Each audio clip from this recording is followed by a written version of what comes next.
Беларусь у шпагаце. Для аднаўлення адносінаў з Варшавай вызваляе Анджэя Пачобута, але адначасова дапамагае Крамлю з мабілізацыяй для вайны супраць Украіны.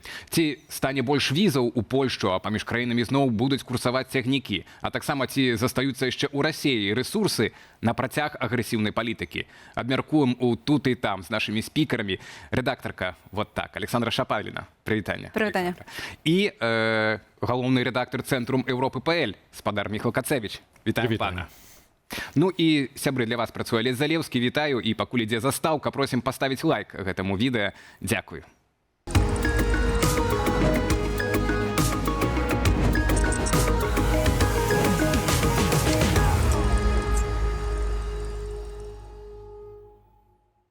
Уже амаль традыцыйна, можна сказаць, пачнем мы все-таки ад таго, як Беларусь больш становіцца Расіяй, навінамі з гэтай сферы. Ну і атрымліваецца, што менская лазейка для ўцёкаў з Расійскай Федэрацыі зачынілася, бо ў Беларусі пацвердзілі, што, увага, перасталі выпускаць за мяжу расіян прызыўнікоў.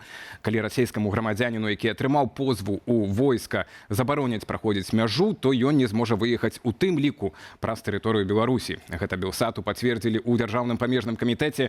Адбылося гэта пасля некалькіх такіх кейсаў, калі беларускія памежнікі адмаўлялі расіянам пакінуць нашу краіну, недзе далей у Еўропу, ці праз тую ж самую Грузію у Еўропу. Саша, адразу табе пытанне, ці апроч Беларусію цяпер у расіянаў засталіся яшчэ лазейкі, варыянты ўцёкаў ад вайны? Ну, выходзіць, што нет, на сэнсе простых не засталося. Яны заўсёды ёсць, але больш складаныя. Зараз сітуацыя выглядае такім чынам, што гэта будзе немагчыма зрабіць таксама праз Казахстан, таксама праз Арменію, куды яшчэ маглі, напрыклад, выехаць расіяне, якіх няма замежнага пашпарту. То бок зараз трэба будзе ці хавацца дзесьці ў Расіі, ці шукаць нейкія такія, прямо скажем, не зусім легальныя шляхі выезду з краіны, але шляхі заўсёды застаюцца, і ёсць арганізацыі, якія дапамагаюць у гэтым. То бок працуюць такія арганізацыі адпаведныя па эвакуацыі. А вось ты кажаш, праз Казахстан таксама будзе забаронена, то бок як Расія, атрымліваецца, таксама і з Казахстанам абменьваюцца гэтымі спісамі? Бо мы думалі, што это толькі з беларусамі абмен ідзе па вось гэтай праваахоўнай лініі. Не, абмен ідзе з Беларусю, але сітуацыя ў тым, што з Беларусю амаль няма памежных, у сэнсе мяжы, памежных пераходаў няма, а з Казахстанам ёсць. І то бок не будуць прапускаць у Казахстан. Ужо на мяжы Расіі і Казахстана будуць і зараз ужо не пускаюць. Але разам з тым, для простых расейцаў, якія не хочуць ваяваць, Менск таксама падтрымлівае Крэмль і не выпускае з краіны. Але для чыноўнікаў, як аказалася, ёсць зялёны калідор, бо у гэтыя ж самыя дні стала вядома, што ўпершыню з Расіі ўцёк дзейны чыноўнік такога высокага ўзроўню. 22 красавіка прэм'ер-міністр Мішустін вызваліў Дзяніса Буцаева ад пасады намесніка кіраўніка Міністэрства прыродных рэсурсаў.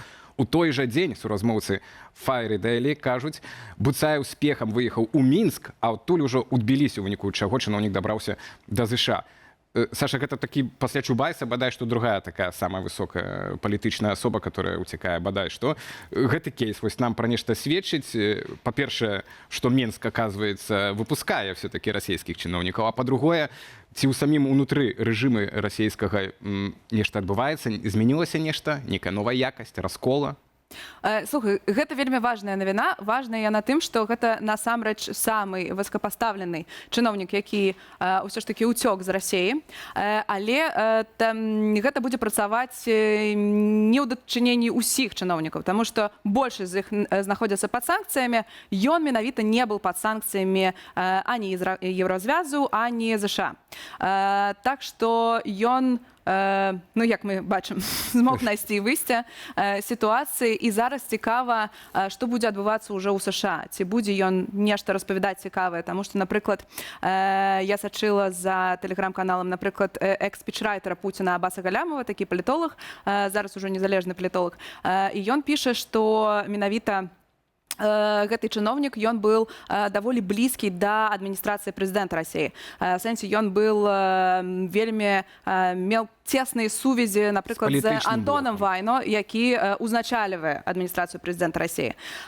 Таму ён дакладна меў таксама нейкую, можа, інсайдерскую інфармацыю, што пад яго рыхтуюць нейкую справу, што, можа, хутка будзе забаронены выезд, і ён знайшоў гэты маленькі момант, калі ён можа То бок гэта такая адзінкавая сітуацыя, адзінкавы кейс, і пра нейкі там раскол ці нейкую змену сітуацыі не сведчыць. Слухай, хутчэй менавіта гэты выпадак не, але зараз будзе цікава, ці падзейнічае гэта як прыклад. Бо калі такога ніколі не было, канешне, ведаеш, быць нейкім першым в гэтай чарзе, гэта даволі страшна. Зараз паглядзім, што будзе адбывацца. Што ён будзе распавядаць? Ці будзе ввогуле нешта распавядаць? Канешне ж, ЗША будуць хацець, каб ён штосьці распавёл. Ну, тыпу, калі ты хочаш нейкую ахову, напрыклад, у ЗША, ён, дакладна яе патрабуе, то ён павінен будзе штосьці даць узамен. Што ён дасць? Ну, і ці мы публічна пра гэта даведаемся яшчэ пытанне, ці ЗША это просто для сябе недзе не захавае. Вернемся зараз да Расіі, да магчымага расколу, і ці там ёсць яшчэ рэсурсы, каб весці далей вайну, але мусім таксама спыніцца перадусім на гісторыі з Беларусі. Наша краіна сталася цэнтрам гісторыі пра вялікі абмен. Было задзейнічана 7 краінаў, некалькі грамадзянаў з некалькіх краінаў. Ну, вынік самы галоўны. Анджэй Пачобут вызвалены, на свабодзе, вывезены ў Польшчу. Міхал, твае калегі з Defense24 ўжо назвалі гэтае вызваленне пераломным у адносінах Варшавы і Мінску. Ці гэта значыць і ацяпленне адносін, візаў стане больш, цягнікі пачнуць ездзіць? Ці ў чым тут пералом заключается? И я очень осторожный в этом плане. Значит, я думаю, что это не так скоро. Это не так скоро. Это, конечно, освобождение Анджея Почобута очень важно символически. Это как-то была проблемная ситуация. Как бы официально все из нашей стороны говорили, что после освобождения Анджея Почобута можем дальше разговаривать про какие-то перемены в подходе к Беларуси. Но пока там есть еще много проблемных ситуаций, более сложных, чем только заложники Александра Лукашенки. Граница, да. Сейчас в этом году там спокойно на этой границе, но неспроста спокойно. Да, но у Литвы, например, там спокойно нет, потому что какие-то шарики постоянно прилетают с Беларуси. Потом очередная ситуация — это отношения Беларуси с Украиной, да, и постоянно угроза со стороны Беларуси к Украине. Ну, в последнее время тоже мы наблюдаем ситуацию, когда поближе границы с Украиной там есть какое-то накопление у белорусских войск, какие-то попытки, сложно сказать, или давление... Ствараць инфраструктуру, так это выглядает. Да. Ясно, что Лукашенко и официальный Минск как бы посылает тоже сигналы не только к нам, а тоже к России, да, и показывает, что они лояльные союзники России, лояльный союзник Путина. И поэтому ему одновременно, когда освободил Анджея Почобута и как послал какой-то сигнал в сторону Варшавы, надо послать тоже сигнал в сторону Москвы, что он все равно постоянно лояльный союзник Путина. Ну, але з Польшай мы уже маем, як мінімум, 2 сігнала публічных. Это вот той же спакой на мяжы, так, і вызвалення Анджея Пачобута. Мы бачым, што Туск, прэм'ер польскі, з вялікім натхненнем так там сустракаў, і, відаць, таксама палітычна это будзе выкарыстоўвацца ў Польшчы. Але як слухаю тебе, то вынікае, што без Літвы, без літоўскай пазіцыі все равно немагчымае аднаўленне нормальных адносін. Я бы сказал шире, без Евросоюза, потому что санкции в отношении Беларуси — это не только наш вопрос, польский вопрос, это вопрос Евросоюза и общей политики Европы по отношению к Беларуси и России тоже в том числе. Поэтому нам надо подождать, какие будут очередные шаги со стороны Минска, или он будет входить больше в войну против Украины, или не будет, какие тут будут отношения. Мы все знаем, значит, я думаю, что наши политики, наши эксперты хорошо знают, что Лукашенко не в состоянии ничего сделать без согласия со стороны Москвы. И он не будет рисковать. Поэтому мы очень осторожны к такому подходу, какой видимо, возможно, презентирует США, что можно Белоруссию как-то вытеснуть с российской сферы влияния и, например, снять санкции и нормальные отношения построить. Но это теперь такое хирургичное, миниатюрное... Мы тут более осторожны, потому что хорошо знаем, что Беларусь сама по себе не в состоянии просто этого сделать. Значит, что тут давление со стороны России будет очень сильно. Ну, але і Польши пакуль што найбольшыя поспехі на беларускім накірунку, калі там і Злучаных Штатаў, што б там ні было, але ўжо некалькі крокаў было з боку Варшавы і з боку Менску, то бок гэты працэс ідзе. С нашей точки зрения очень важно так, чтобы была граница спокойна, чтобы не было больше заложников у Лукашенко, чтобы не было больше политвязнев, да, политзаключенных, и чтобы Беларусь не входила вместе с Россией в Украину. И это как бы основные 3 пункта. Ну, в принципе, вот пакуль што это выглядае рэалістычным, апроч вось толькі ж пра закладнікаў, што будзе, калі, напрыклад, Анджэй Пачобут захоча вярнуцца з Польшчы ў Беларусь, а ён ужо захацеў, пра гэта заявіў. Давайте паслухаем, што ён расказаў, якім чынам яго вызвалялі і што будзе рабіць далей. Без балаклавы быў толькі адзін чалавек, намеснік кіраўніка нейкага аддзелу. Ён сказаў мне, што мы едзем на волю і што калі я захачу, заўсёды змагу з Польшчы вярнуцца. Беларускі бок да гэтага гатовы і згодны. А я яму нікуды не еду, бо табе не веру. На месца прыехаў чалавек, які прадставіўся супрацоўнікам адміністрацыі прэзідэнта Беларусі. Перадаў, што сам Александр Лукашенко яму паабяцаў, а з гэтым прозвішчам жа не жартуюць, што я змагу вярнуцца ў Беларусь. Ніякіх праблем з гэтым не будзе. Калі ўпусцяць, добра. А калі пасадзяць зноў, ну, то пасяджу. Нельсан Мандэла столькі гадоў сядзеў. Жаўнеры арміі краёвай сядзелі. Ну, атрымліваецца, што это такі будзе тэст. Вось Анджэй, а ён захоча хутка вярнуцца, ён ужо хоча, ён вернецца. Як пасадзяць, то значит тест потепления адносінаў з Варшавой не пройдены будет. Безусловно. Я Анджея Почобута знаю уже 20 лет, так что я не сомневаюсь, что он честно это сказал, что он реально хочет вернуться. Потому что Гродно и шире Беларусь — это его родина, и он хочет там просто быть. И он хочет, как уже сказал в Варшаве пару раз, реализировать эту свои идеи, которые до сих пор реализировал до заключения. Но тут вопрос, какие были договоренности между США, Европой и Минском. Так, они могли быть такие, что у него будут какие-то гарантии безопасности. Но этого не знаю. Так, ну але ведаючы Анджея, ён не зможа маўчаць. Ён не будзе маўчаць. Это ясно. То, это 100%. Вот, дакладна. Да. Паглядзім, чым скончыцца гэты эксперымент лібералізацыі. Прынамсі, у дачыненнях паміж Варшавай і Менску ўжо, думаю, бліжэйшымі днямі будзе разгадка нам відавочная. Прапаную, калегі, прайсці да трэцяй нашай тэмы, ад якой мы, зрэшты, і пачалі. Гэта Расія, крызісы ў Расійскай Федэрацыі, як унутры краіны. Гэта і эканамічная, пра гэта і ўжо сам Владзімір Пуцін прызнае, так і сацыяльна-палітычная, так назваў бы, з гэтымі забаронамі інтэрнэта, ну і бяспекі. Таксама гэта пастаянныя налёты дронаў расійскіх не толькі ўжо на НПЗ, сёння прыляталі ўначы да Масквы. Напярэдадні фактычна парада 9 мая это вельмі трывожна, прынамсі павінна быць у Крамлі. На твою думку, Саша, бачыш ты цяпер нейкія вось такія в цэлым змены ў Расіі, так, што гэтыя рэсурсы сканчаюцца?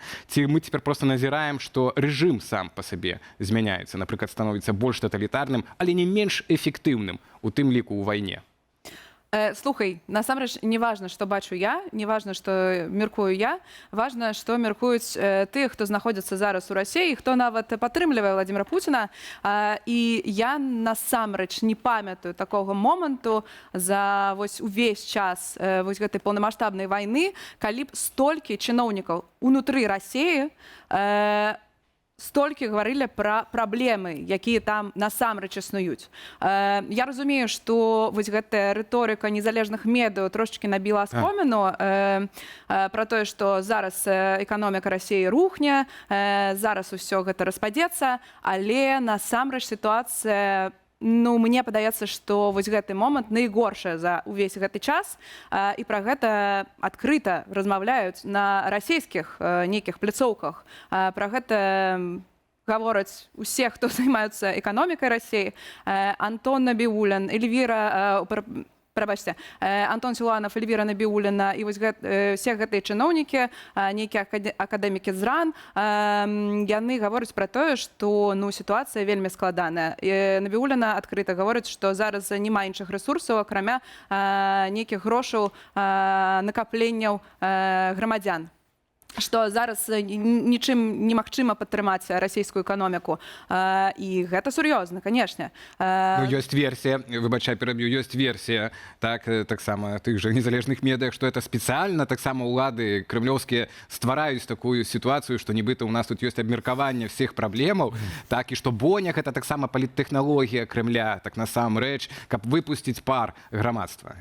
Слухай, ну не, акрамя таго, што яны пра гэта размаўляюць, таксама існуе ўсё ж такі нейкая статыстыка. Мы атрымліваем нейкія дадзеныя адтуль. І бачна, што сітуацыя складаная. Гэта бачна па, не ведаю, рынку працы, гэта бачна па нейкім там производствам, штосьці такое. Ну, тыпу, мы разумеем, што зараз становіцца горш.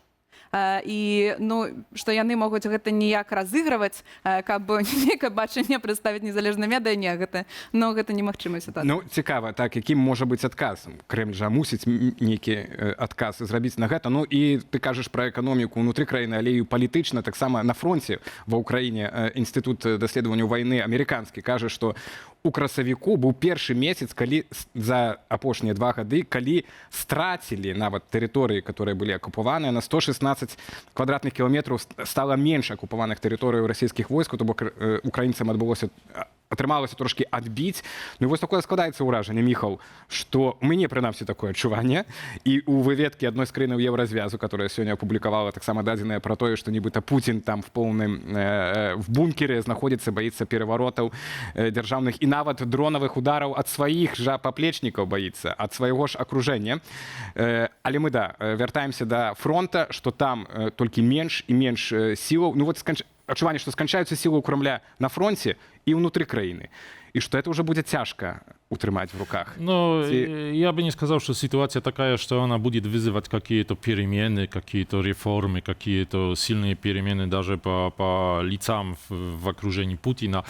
Да нет. Я думаю, что ситуация более схожая на ситуацию, ну, не знаю, половины 80-х. Война в Афганистане, как-то экономика уже, накопляются какие-то очень серьезные проблемы в этой экономике. Ну, где-то в 1985 году не видно было этого, что эта система рухнет как-то. Это было еще далеко до этого. Но все равно эрозия и как бы проблемные ситуации накоплялись. И сейчас похожая ситуация. Я думаю, что это еще много времени надо, чтобы там были какие-то серьезные перемены. Они, конечно, могут начаться вверху, на Кремле, когда, не знаю, может быть, когда-то Путин уйдет, придет кто-то другой, кто-то начнет реформы не получатся и так далее, и так далее. Но это все уже было, если делать аналогию с 80-ми годами. Но может быть совсем не так, потому что может быть побыстрее. Сейчас вообще мир более быстро двигается, так что сейчас может быть ситуация побыстрее. Ясно, что не хватает людей для войны на фронте, контрактников не хватает, это ясно. И если до сих пор эта система призыва в армию по контрактам уже не работает так эффективно, как работала в самом начале. Это уже заканчивается. Потому что реально просто людей не хватает до подписывания этих контрактов. Денег тоже не хватает. Это уже не такие деньги, как были в самом начале. Так что если Кремль не поменяет своей тактики или даже стратегии на призыва в армию на более широкую, на просто общую мобилизацию, а этого боится просто сделать. Потому что ну, это может реально вызвать какие-то бунт, может не бунт, а какие-то... Ну... Принцип домино нават в этой ситуации, это уже может выкликать, что просто все посыпется. Ну вот тут питание, Саша, як ты думаешь, что больше боится Путин у дадзенай ситуации? Проводить мобилизацию, и вот это рызыки все, ці ісці сапраўды на перамір'е з Украінай, але тады, ну, Донбасс не весь. Слухай, ну я не веру ў то, што Пуцін аб'явіць нейкую мабілізацыю. Гэта немагчыма, гэта крок, на які ён не пойдзе. Вельмі шмат невядомага, на сэнсе гэта вельмі высокі рызык, Пуцін на яго не пойдзе. На нейкую дамову з Украінай зараз мы не бачым, как Пуцін хацеў бы ісці. Мне падаецца, што Пуцін хоча чагосьці перачакаць. Зараз ён трошечки не разумее, што яму рабіць, і ён чакае не ведаю, нейкіх новых дадзеных. Зараз ён хоча ўтрымаць сітуацыю так, як яна ёсць, яна не крытычная. У Расіі шмат праблемаў, таксама эканамічных, але мы не гаворым пра тое, што гэта рухне за там месяц-два. Ёсць нейкі пэўны час у Пуціна, і зараз ён хоча паглядзець, мне падаецца, што будзе адбывацца бліжэйшым часам. Як скончыцца вайна на Блізкім сходзе, што будзе рабіць Трамп, што будзе рабіць еўрапейская супольнасць. Зараз ён назірае. Потым ёсць такое у Пуціна, што ён адразу не прымае рашэнні хутка, так, прынамсі назірае, але ці не тут ёсць акурат тая сітуацыя, што трэба прымаць нейкае рашэнне, так? Вось пра што казаў Міхал, у 80-х Гарбачоў адказаў перестройкай, да? Можа, яны не хацелі так всего, што атрымалася, так, але быў адказ на вось гэтую сітуацыю. На маю думку, цяпер уже хапае такога крызісу, што ён мусіць рэагаваць нават 9 мая. Мы не ведаем, наколькі там будзе бяспечная Москва для не правядзення... будзе. Уже вот. Зеленскі папярэдзіл, што бяспечна не будзе. Вось. І это калі казаць пра 9 мая. А на самім фронце, калі няма прасоўвання таксама расійскіх войскаў, гэта будзе нараджаць пэўныя таксама гісторыі сітуацыі унутры расійскага войска, так, то навошта тады воевать, калі няма ніякіх поспехаў? То бок ты все-таки думаешь, что не будет такого отказа, коллеги? Ну, у Украины тоже не хватает ресурсов, тоже на такой перелом в фронте тоже не хватает. Так что Украина тоже не в состоянии сейчас сделать какой-то большой офенсив, но, конечно, удары дронами, удары ракетами внутрь России — это большая проблема для России, вообще показывает как бы недостаточный уровень ПВО и так далее, в общем, защиты страны. Но это не повлияет на то, что Россия там объявит, что сейчас давайте выходим из войны, подписываем либо какой-то мир. Нет, Путин будет ждать, я согласен, тут будет ждать на следующий год выборы во Франции, очень важные. Возможно, осенью выборы в США, Конгресс, Сенат. И после этого Путин будет смотреть, какие будут возможности разыгрывать это в таком более глобальном масштабе. То бок фактычна гэтыя ўдары будуць працягвацца, пагаршэнне паволі будзе сітуацыі працягвацца. Ну але чым горш сітуацыя ў Расіі для Лукашэнкі, тым больш жадання супрацоўнічаць з Захадам. Чым больш у Расіі праблемаў унутраных, тым больш яны не звяртаюць на тое, што дамаўляецца з Лукашэнка Захадам. Вы верыце нагу, што Лукашэнка можа вось так уціхую, пакуль там праблемы, пра нешта сапраўды прасунуць Беларусь, як ён казаў, сям'ю народаў, прынамсі так яго цытавалі? Не верю. Я верю, что Лукашенко попытается как бы построить себе противовес России, какой-то не такой сильный, как Россия, но в отношениях с Западом. Но это все, что он в состоянии сделать. Он останется лояльным союзником России. Ну, гэта ўжо так, до конца войны. Твой прогноз, Саша, на вось этой ближайшие паўгода. Будуць у нас нейкія яшчэ праседы больше і по фронту, і по эканоміцы, ці паступова? Слухай, што гэта неяк так раптоўна мы ўбачым штосьці такое нечаканае, хутчэй за ўсё не. Але, канешне, сітуацыя будзе пагаршацца. І гэты год ён ужо паказвае, што трошечкі надламілася расійская эканоміка ад санкцыяў, што рэсурсы, не той, каб скончылись, але ўжо бачна, дзе ёсць іх межа. Нібыта